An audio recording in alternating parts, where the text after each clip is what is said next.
captured GMC 353 sat in the mud of a Normandy field, its olive drab paint streaked and its bumper stenciled with the white star of an army that was now miles ahead. Round it stood a group of men from a Heers Mechaniker unit, their uniforms stained with oil and grime, their faces a mixture of professional curiosity and ingrained disdain. They were masters of German engineering, men who understood the intricate symphony of a Maybach engine or the precise tolerances of a Panther's final drive. To their eyes, this Tawando half-ton truck was an aesthetic offense. Its lines were blunt, utilitarian. Its engine, a straight-six, was unarmored and exposed. One of them, a Jeff Ryder named Keller, who had tuned racing engines before the war, knelt and peered underneath. He gave a short, derisive laugh. "It is a tractor," he said. "A farm implement with a cargo bed. Their Feldybell." A man named Bauer, with grease permanently etched into the lines of his hands, did not laugh. He had been in Russia, where complexity froze and broke. He watched as Keller, with a few turns of a standard wrench, removed the oil filter canister. He noted how every bolt on the engine access panel was identical. He took the technical manual from the cab,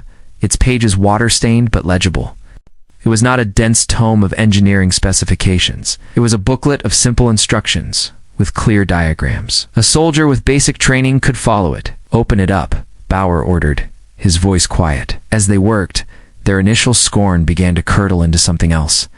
They found parts stamped with codes not just from GMC, but from a dozen different subcontractors across the United States. Steering linkage might be from a Chevrolet truck, the carburetor from a Studebaker. There was no custom fitting, no hand finishing. Components were simply, perfectly interchangeable. Keller held up a universal joint. "This is the same one they use in their half-tracks and some of their scout cars," he said, his earlier contempt replaced by puzzlement. "It is a building block." The revelation deepened when they found the data plate and a shipping manifest wedged behind the driver.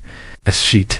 This vehicle, serial number 123,456, had been produced at the Pontiac, Michigan plant in October 1943. Bauer had seen intelligence summaries. He knew the Americans were producing hundreds of thousands of vehicles, but intelligence was abstract. Holding the manifest, seeing the production sequence numbers, made it concrete. He did the calculation silently. This wasn't just a truck. It was one unit in a river of steel flowing from a continent untouched by bombs. A young mechanic, wiping his hands, asked the question haunting them all. "Feldwebel, if they can make so many of these, what else can they make?" The answer came not from Bauer, but from the sky and the earth. Later that week, as they struggled to move a disabled Opel Blitz through a sucking clay road, a convoy of these same GMCs rumbled past on a corduroy road laid by American engineers. The six-wheel drive trucks barely slowed, their tires finding purchase where their own two-wheel drive vehicles simply sank. They watched the convoy recede into the distance, vehicle after identical vehicle, a seemingly endless procession. It was a spectacle of mundane, terrifying power. Their own logistical train was a brittle masterpiece of improvisation, a mix of French lorries,